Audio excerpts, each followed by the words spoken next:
All right, welcome to the third webinar of IELTScorner.ca. And for this webinar, we are going to work on this question, which many people on websites and blogs say that it's a difficult question. So I wanted to write a sample essay for it. Some people believe that nowadays we have too many choices. To what extent, there should be a period there, yes. To what extent do you agree or disagree with this statement? So, first of all, clearly this is an agree-disagree essay. As I have mentioned before, sometimes agree-disagree essays ask you to answer the question of do you agree or disagree?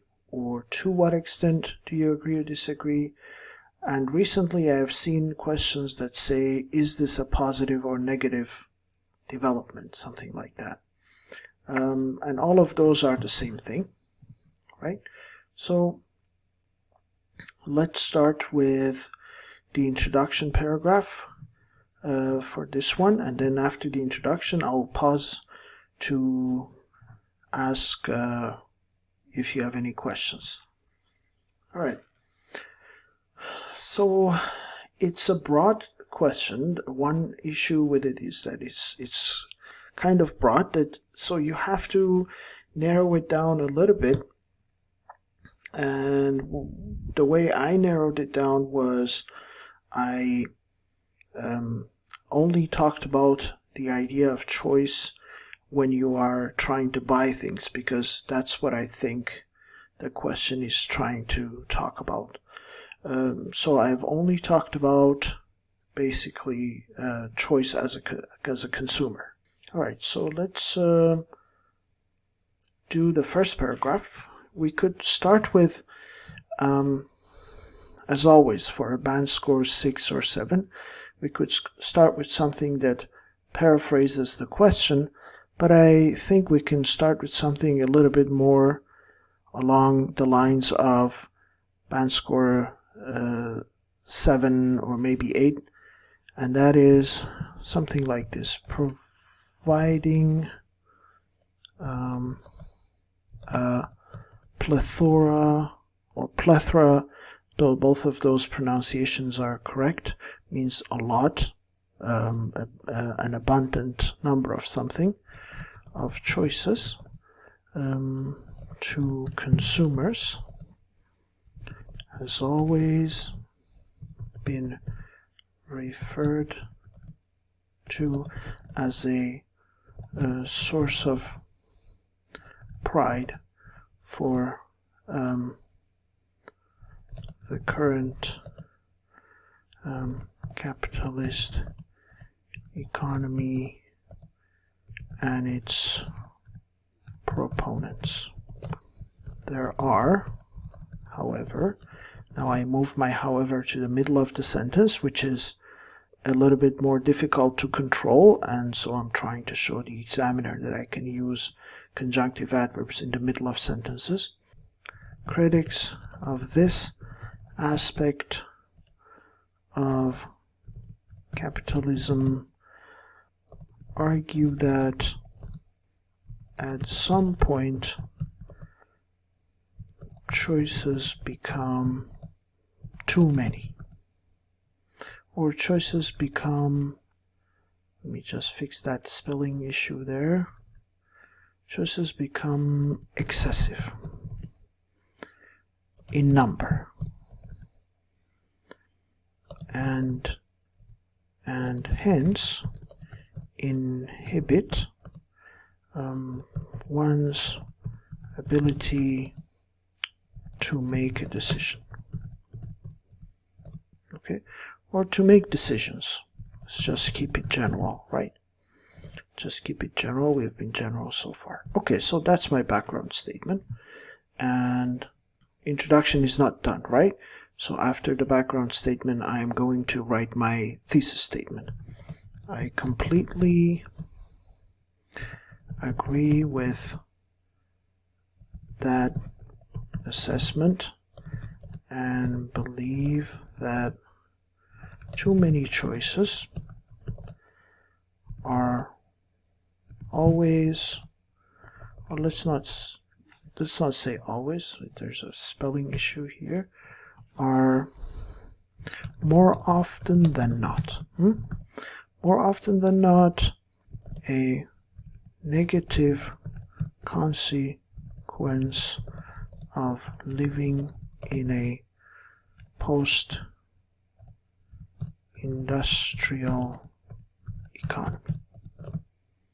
Okay, so that's my introduction, and I feel like I should probably highlight my background statement, my thesis statement. So this is my background statement highlighted in, let's say, where is the highlight thing here? There we go. Let's highlight this in green, and then my thesis statement, let's highlight that in blue.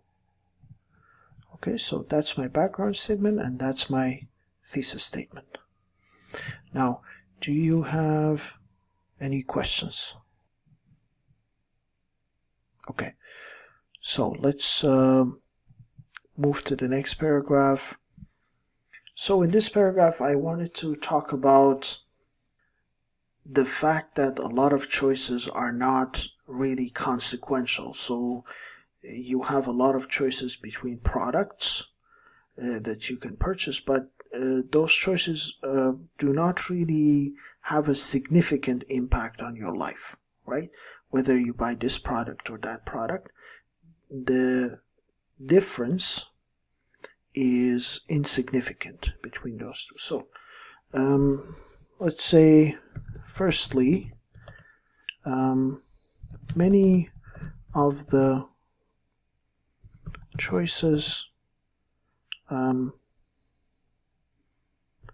not real or consequential in our lives. Okay, so that's my topic sentence. For instance, this is an example. It's an introductory element, so you need to put a comma after it.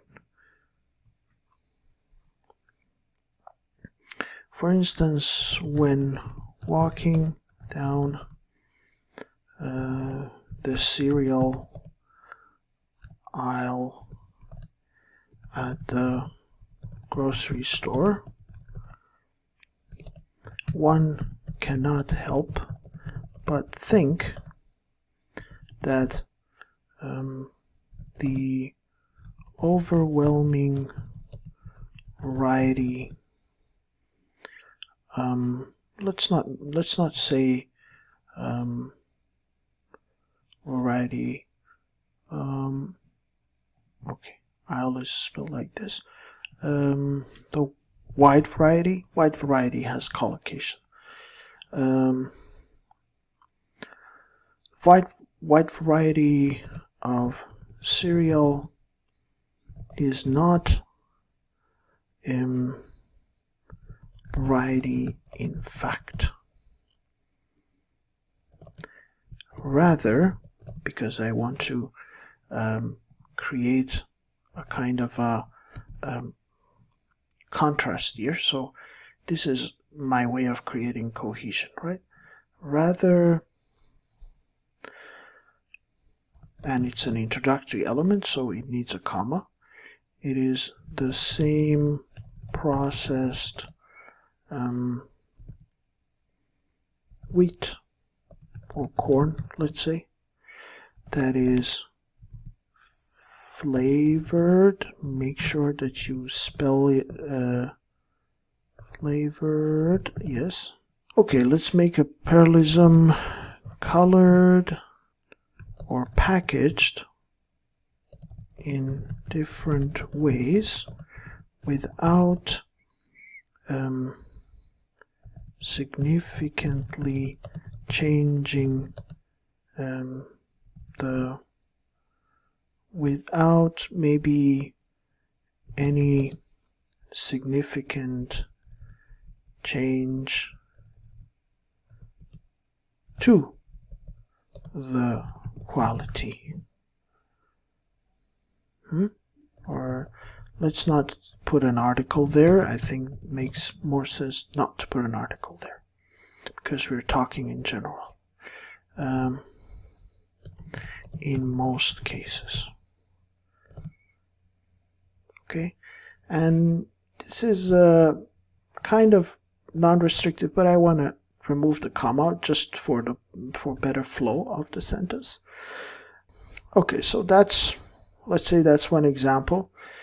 Let's give another example. So another example is the number of cable TV. Make sure that you always spell TV, capital T, capital V, channels. Let's put an adjective clause, which are all designed to force viewers to purchase and consume more, and rarely provide any valuable or informative programs. Okay. Yeah.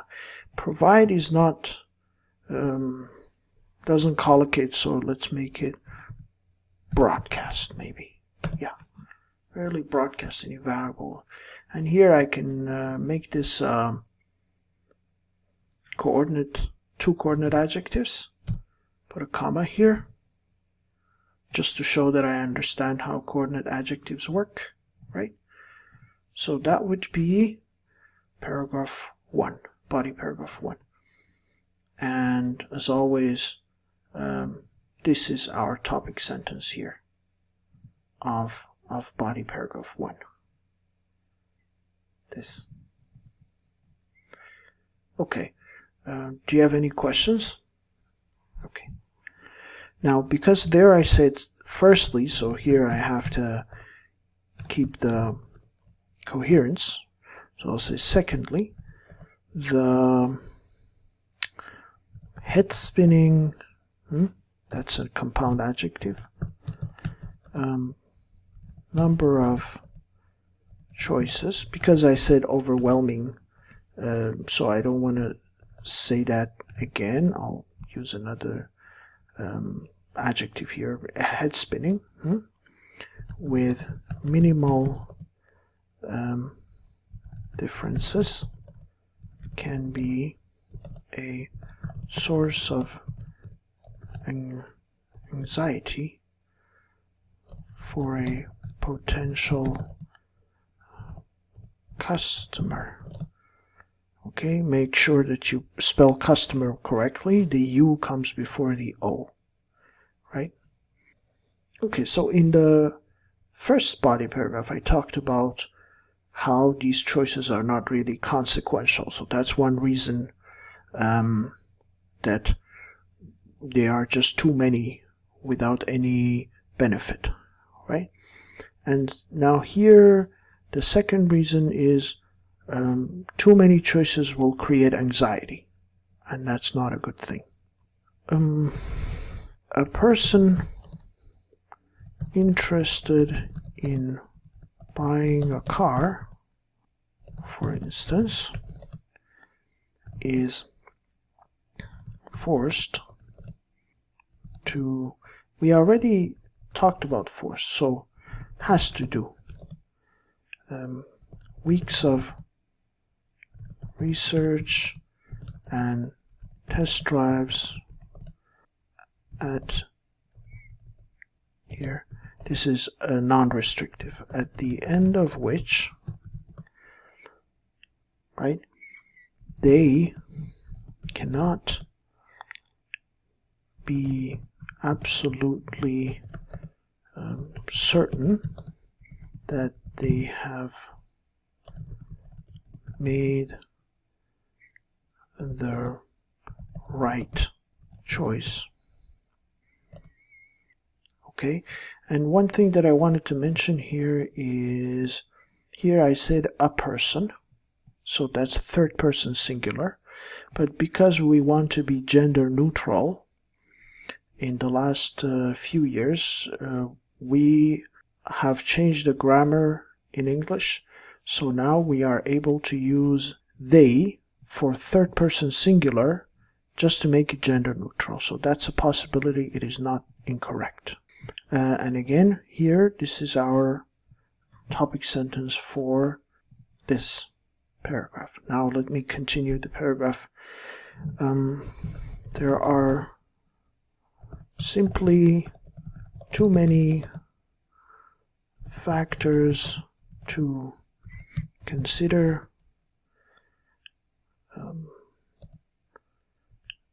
And they can easily overwhelm a buyer, let's say, because we said person. So now I'm going to who does not, I'm making a complex sentence, who does not possess technical knowledge of automobiles instead of cars. Last sentence, at the end of the day, let's just wrap up. An average customer needs a car with a reasonable number of features and a good level of safety to get them from point A to point B. Let's make that a compound, and most cars can easily render that service. How about that? Okay, so that would be my second paragraph, second body paragraph. Any thought, any comments, questions? All right, so let me write the conclusion, and then we'll talk about this more. All right, let's say in sum, this is in my introductory element to signal to the examiner that this is the conclusion. I believe that the time, so that's a noun clause, right? With the that the time and mental energy, let's call it, just to refer to the anxiety, that is devoted to making these inconsequential, that's another adjective, means not consequential, choices are not really worth it. As human beings, we only get one chance, this is my wrap up, at life. Let's make it a compound sentence, and it would be a shame to waste our valuable time fretting over which product to choose from an unending array of options, let's say. Good. That would be highlight. So again, rephrase the thesis statement. Let's mark that in blue, and then wrap up. Let's mark that with like pale red. Okay. So that is my rephrasing of the thesis. It has the same color as the thesis, so you know. My topic sentences are in green, background statement is green, and then my wrap-up is in red, so you know. Okay, so this would be a good essay. I think it is safe to say that you could probably get an 8, 8.5 with this.